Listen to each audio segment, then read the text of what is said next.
الحميم مثالا. حضرت عمر فاروق رضی اللہ تعالیٰ عنہ کا زمانہ ہے تو کیس آیا، ایک شخص نے 4 ایکڑ زمین بیچی، دوسرے نے خریدی.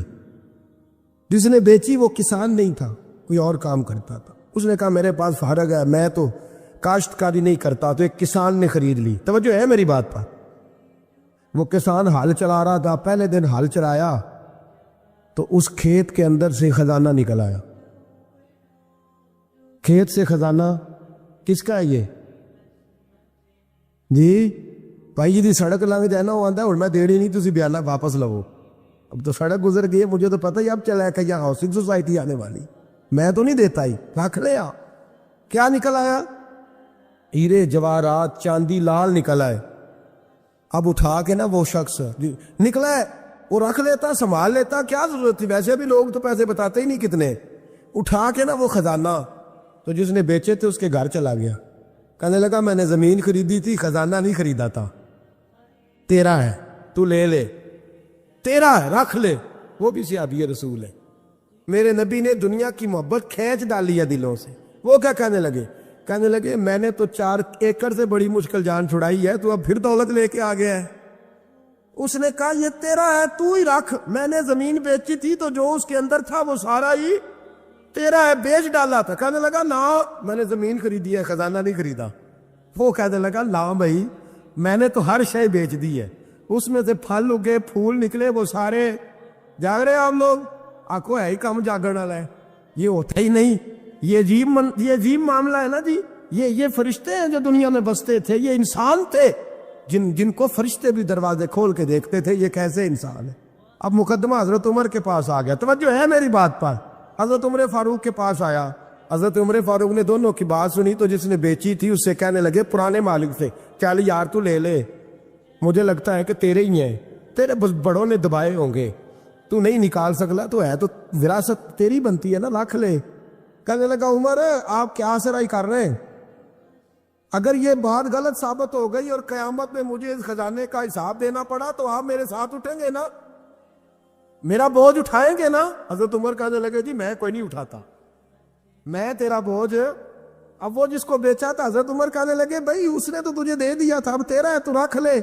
کہنے لگا عمر آپ قیاس کر رہے ہیں، آپ قیاس کر رہے ہیں، اگر قیامت والے دن میں پھنس گیا تو میں آپ کا نام لے لوں اللہ کی بارگاہ میں؟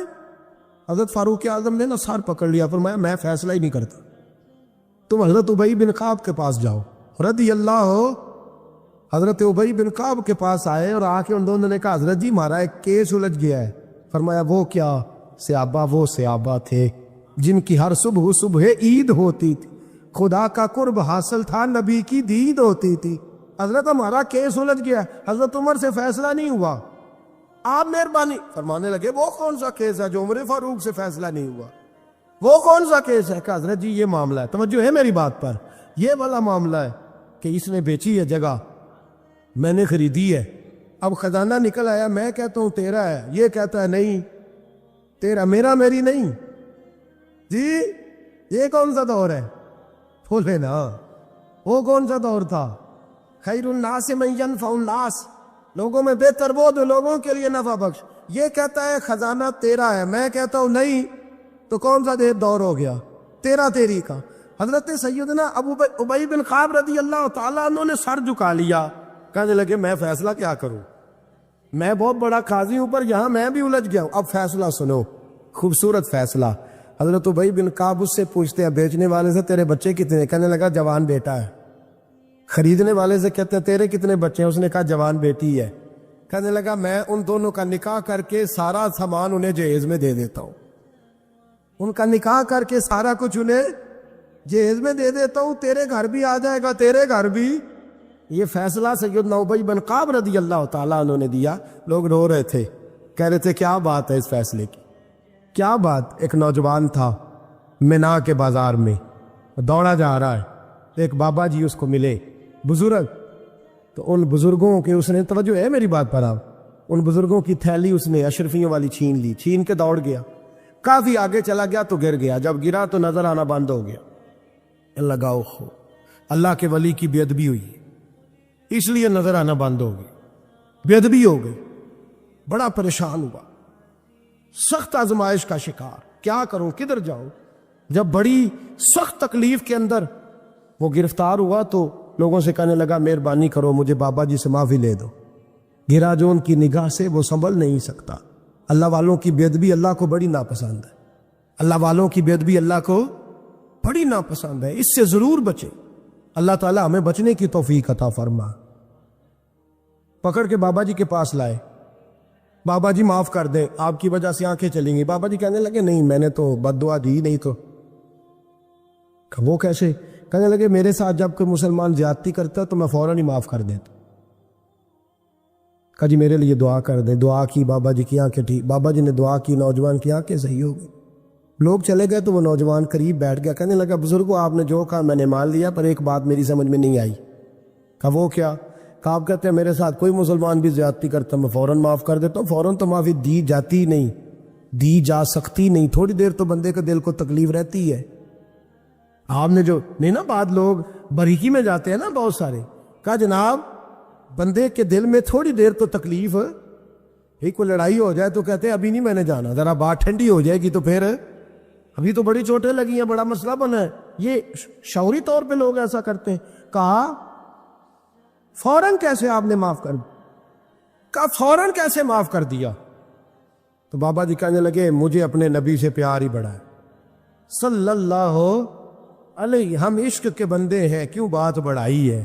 محبت بڑی ہے رسول رحمت سے. فرمایا کیا بات ہے؟ بابا جی کہنے لگے میں نے حضور کی ایک حدیث پڑھ لی ہے، اب جو مسلمان بھی زیادتی کرتا ہے میں فوراً معاف کر دیتا ہوں. کہا وہ کیا حدیث؟ سنیں میرے دوستو. اور بزرگوں کی سوچ دیکھیں کہاں تک جاتی ہے. اور بزرگ کہنے لگے اللہ کے رسول صلی اللہ علیہ وسلم نے فرمایا ہے کہ جب تک میرے سارے امتی جنت میں نہیں جائیں گے میں بھی نہیں جاؤں گا. جب تک سارے نہیں جائیں گے میں بھی. تو بابا جی کہنے لگے دیکھنا تیرا میرا جھگڑا ہے، اگر یہ جھگڑا حضور کے پاس جائے گا، اللہ کی بارگاہ میں جائے گا، پھر اس کا فیصلہ ہوگا، پھر یہ مقدمہ لڑے گا، پھر یہ کیس چلے گا، جب فیصلہ ہوگا تب تک میرے رسول پاک جنت میں نہیں جائیں گے، بیٹھے رہیں گے. تو میں اپنے نبی کو تکلیف تو نہیں نہ دے سکتا، میں اپنے رسول کو بٹھائے رکھنے کی آزمائش تو نہیں نہ دے سکتا. لہذا جو مسلمان بھی زیادتی کرتے میں فوراً ہی معاف کر دیتا ہوں تاکہ میرے محبوب کو کوئی تکلیف. میں تیرے اور اپنے بارے میں سوچ نہیں رکھتا، میری سوچ تو ہر وقت ذات رسالت پہ لگی رہتی ہے. میرا ذہن تو ہر وقت میرے محبوب کی طرف لگا رہتا ہے. ہر وقت میں حضور کے بارے میں ہی سوچتا رہتا ہوں. ملی سوچ اپنائیں، قومی سوچ اپنائیں. زندگی میں وہ والے کام کریں جس سے قوم کو نفع حاصل ہو، ملت کا جس میں فائدہ ہو. کچھ ایسا کر جائے زندگی میں جس سے لوگ نفع اٹھاتے رہے. محمود غزنوی گزر رہا تھا، ایک بابا جی بڑھاپے میں ہاتھ کانپ رہے ہیں تو ایک پودا لگا رہے تھے. تو محمود غزنوی کو بڑا پسند آیا. کہا بابے کو میرے پاس تو بلاؤ. بلایا تو کہا بابا تیری عمر اب ہاتھ کانپتے ہیں، سر کانپتا ہے، راشا تاری ہے، تو نہ پھل کھا سکے گا نہ چھاؤں میں بیٹھ سکے گا. تو بابا جی آپ یہ کیوں کر رہے ہیں؟ بابا جی کہنے لگے چلو میں نہیں پھل کھاؤں گا، میرے پوتے تو کھائیں گے نا. بچے محمود کو بات بڑی پسند آئی. اس نے بابا جی کو ایک اشرفیوں کی تھیلی انعام میں دے دی. کہا تیری سوچ بڑی قومی ہے، بڑی ہے. تو بابا جی مسکرا کے کہنے لگے بادشاہ تو ابھی کہہ رہا تھا کہ نہ تو پھل کھائے گا نہ چھاؤں میں بیٹھے گا، اللہ نے مجھے پھل بھی دے دیا ہے، چھاؤں بھی دے دی ہے. ابھی دیکھے نا، ابھی میں نے کام کیا نہیں تو اللہ نے سارا کچھ پہلے ہی دے دیا ہے. بادشاہ اور راضی ہوا، اس نے ایک تھیلی اور دی. تو بابا جی مسکرا کے کہنے لگے دیکھ میرے اخلاص میں اللہ نے کتنا فضل کیا ہے. لوگوں کے باغ میں سال میں ایک دفعہ پھل لگتا ہے، میرے باغ میں 2 دفعہ لگ گیا ہے. تو خیر خائی کا ذہن بنا، لوگوں کے بارے میں سوچ، قومی اور ملی ذہن بنا، بڑا ذہن بنا، بڑی سوچ بنا. وہ والا کام کر جس سے زیادہ لوگوں کو فائدہ ہو، زیادہ لوگوں کا نفع ہو، وہ والا کام کر. قومی ملی ملت اسلامیہ کی سوچ بنا، عالم اسلام کی بات کر، مسلمان کا بھلا کر، اپنے وطن کا بھلا کر، اپنی ملت کے بارے میں سوچ. جب تو یہ کام کرے گا تو اللہ تجھے وسائل بھی بڑے ہی عطا فرمائے گا. اللہ تبارک و تعالیٰ تیرے لیے رحمتوں کے دروازے بھی زیادہ ہی کھولے گا. تو فرمایا زمین میں وہ قائم رہے گا جو لوگوں کا بھلا کرے گا، دوسروں کے بارے میں سوچے گا. وہی دنیا میں زندہ رہتے ہیں جو لوگوں کے لیے نفع بخش بن جاتے ہیں. جو ذات کی بات کرتے ہیں وہ بڑی جلدی فنا ہو جاتے ہیں. دوسروں کی بات کر تو ہمیشہ رہے گا، تو باقی رہے گا، تو قائم رہے گا، تو ہمیشہ صبح قیامت تک تیرا نام جپا رہے گا. میرے اعلیٰ حضرت فرماتے ہیں بے نشانوں کا نشان مٹتا نہیں، مٹتے مٹتے بھی نام ہو ہی جائے گا۔ تو دوستو، یہاں تو گھر والوں کو احتجاج کرنا پڑتا ہے پھر کوئی بات سنتا ہے، یہاں تو 100 دفعہ رو کے دکھانا پڑتا ہے پھر کوئی بات سنتا ہے، یہاں تو جناب 100 دفعہ کہنا پڑتا ہے تب کوئی بات سنتا ہے۔ خدا را محبتیں بانٹنی شروع کرو، اپنے لہجوں سے تلخیاں ہٹاؤ، یہ جو چہروں پر پکی پکی سلوٹیں ڈالنی ہیں ان کو دور کرو، یہ جو ہر وقت کے تھکے تھکے اور ہر وقت کے ناراض اور ہر وقت کی طبیعت کے اندر سختی اور ہر وقت کہنا میں بڑا کام کرتا ہوں، میں بڑی مشقت اٹھاتا ہوں، تمہیں پتہ نہیں میں کس تکلیف میں ہوں۔ اور میرے بھائی، ساری دنیا ہی پریشان رہتی ہے، لیکن کچھ لوگ ایسے ہوتے ہیں جو پریشانیاں ذرا ہنس کے گزار لیتے ہیں، کچھ لوگ ایسے ہوتے ہیں جو پریشانیاں اپنے تک رکھ لیتے ہیں، دوسروں کو تکلیف نہیں دیتے۔ ہم کیا کرتے ہیں؟ ہم ساری ٹینشنیں دوسروں پہ ڈالنا چاہتے ہیں۔ اپنے لہجوں میں پیار پیدا کرو، اپنے لہجوں میں۔ پتہ ہے حضور نے کیا فرمایا ہے؟ محبوب فرمانے لگے 3 کام کرو، ایماندار ہونے کا ذائقہ نصیب ہوگا۔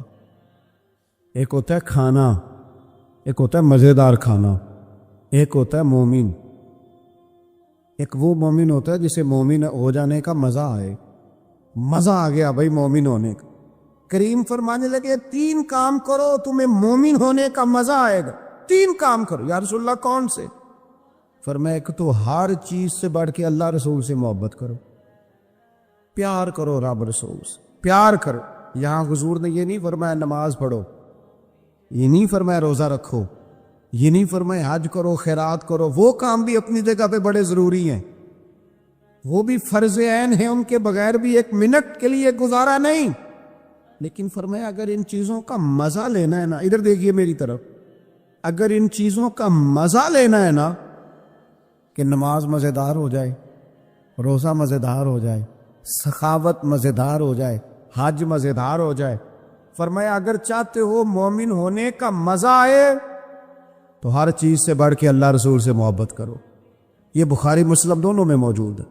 اور فرمایا دوسرا کام یہ کرو کہ جس سے بھی محبت کرو نا، اللہ رسول کے لیے کرو، چھوڑ دو ذاتی لالچ، چھوڑ دو 1 منٹ کے لیے بھی اپنا ذاتی نہ، فقط اللہ رسول کے لیے، فقط رضا الہی کے لیے محبت کرو۔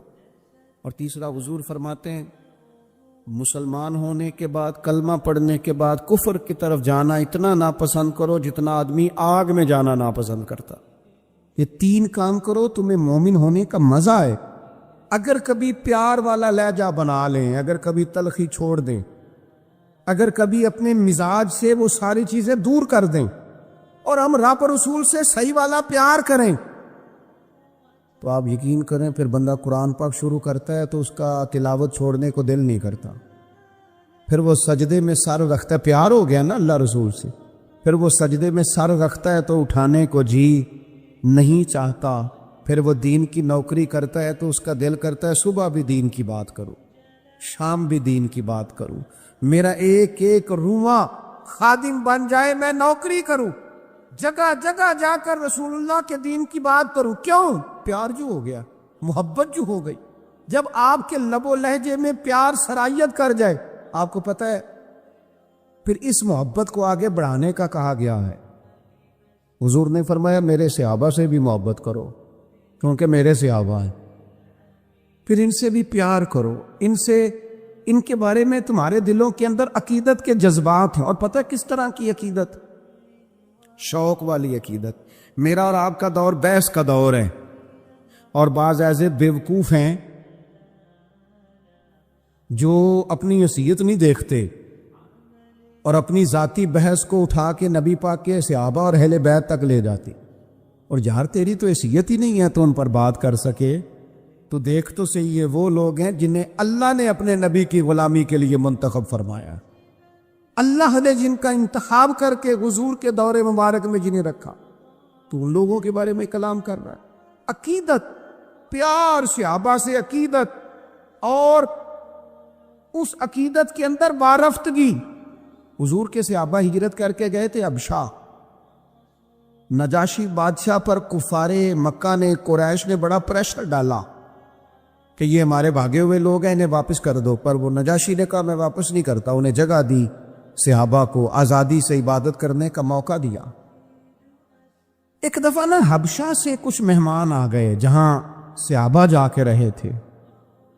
تو جب وہ لوگ آئے نا یہاں مسجد مدینہ منورہ میں، اللہ کے محبوب علیہ السلام نے ترکی خیمہ لگوایا. حضور ان کے لیے نئے نئے کھانے پکواتے، ان کے لیے محبوب کے کوئی انوکھا رنگ اور پیار کا کوئی نرالا انداز. تو صحابہ نے عرض کی یا رسول اللہ صلی اللہ تعالی علیہ وسلم، مہمان پہلے بھی آتے جاتے، لیکن ان کے ساتھ آپ کا رویہ منفرد کیوں ہے؟ تو حضور فرمانے لگے جب میرے صحابہ وہاں گئے تھے تو انہوں نے پیار کیا تھا، تو جو میرے صحابہ سے محبت کرے ان سے محبت نہ کروں؟ اللہ کرے آپ کو سمجھ آئے، جو جناب ابو بکر سے محبت کرے اس سے حضور محبت فرماتے ہیں، جو حضرت عمر سے محبت کرے ان سے حضور محبت فرماتے ہیں، جو سیدنا عثمان غنی کا حیا کرے ان سے محبوب محبت فرماتے ہیں.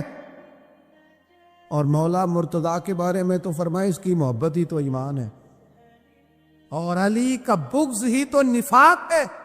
محبت، پیار، وارفتگی، شوق، ان لوگوں کے بارے میں اپنے دلوں کے اندر جذبات. اور پھر جو حضور کی اولاد پاک ہے،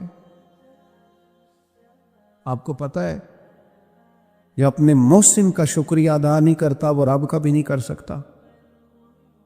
ہم تو نا اپنے اساتذہ اور مشائخ کو محسن جانتے ہیں، ہم تو اپنے بزرگوں کی اولادوں کی قدر کرتے ہیں.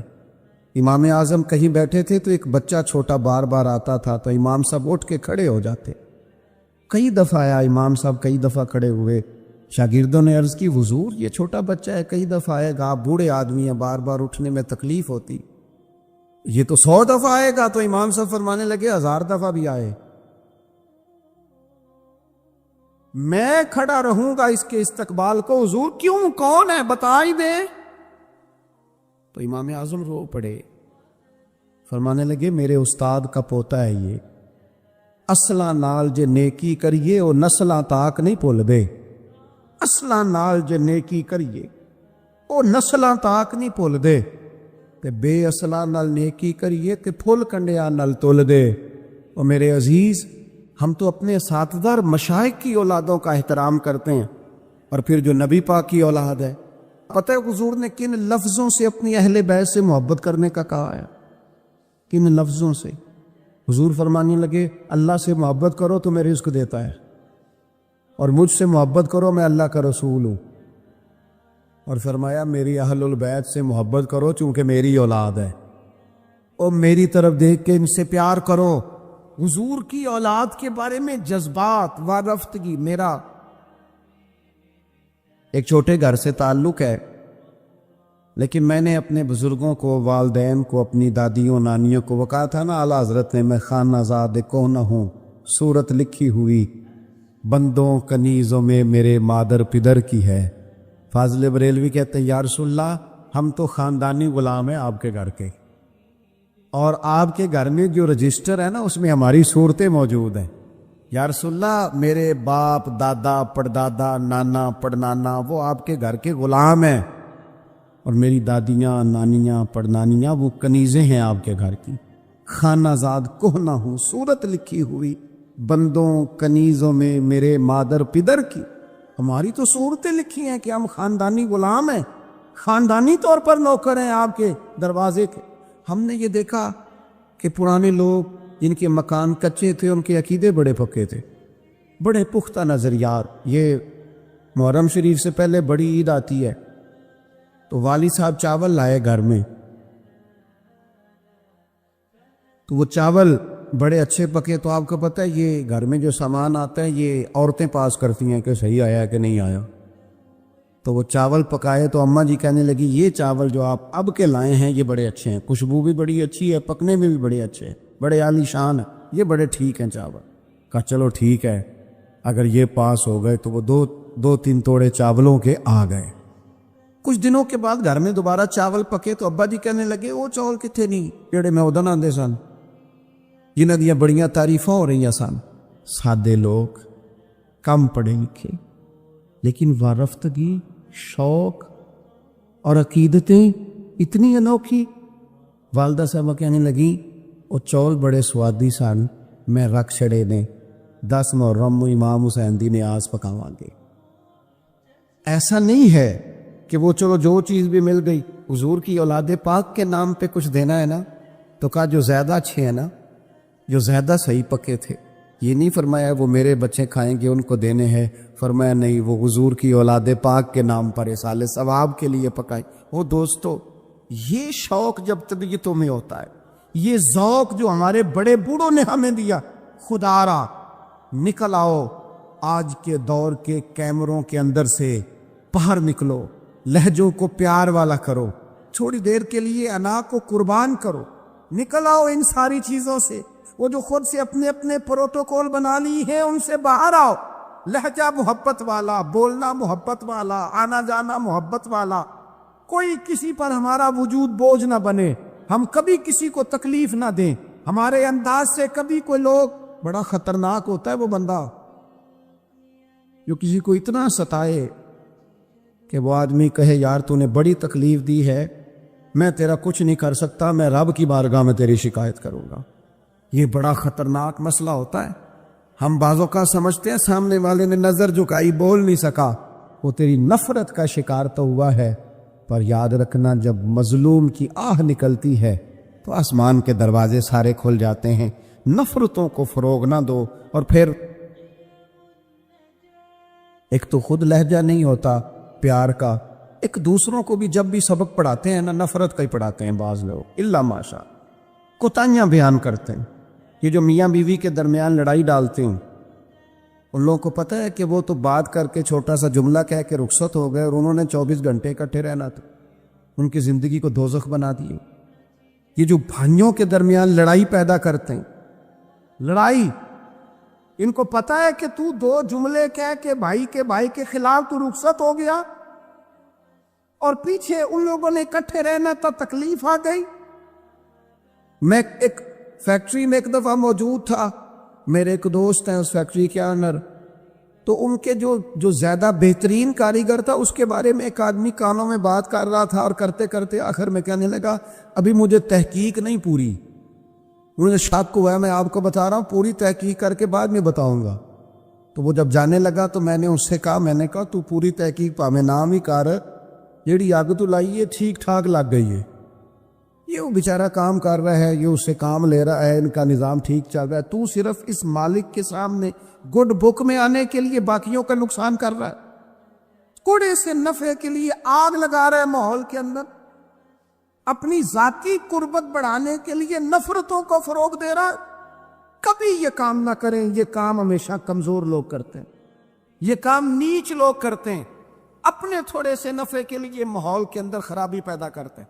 خدا را فروغ محبت، بخاری شریف میں حدیث ہے، پر یہ ان حدیث کا ذرا انداز تو دیکھیں کتنا انوکھا ہے۔ حضرت انس بن مالک رضی اللہ تعالیٰ عنہ فرماتے ہیں، ایک شخص نے آ کے حضور سے پوچھا قیامت کب آئے گی؟ کریم فرمانے لگے تو اپنی تیاری بتا قیامت کے لیے، اس کی تیاری سنو، تیاری سنو، ساری عمر دی کمائی سنو، تیری تیاری کیا ہے؟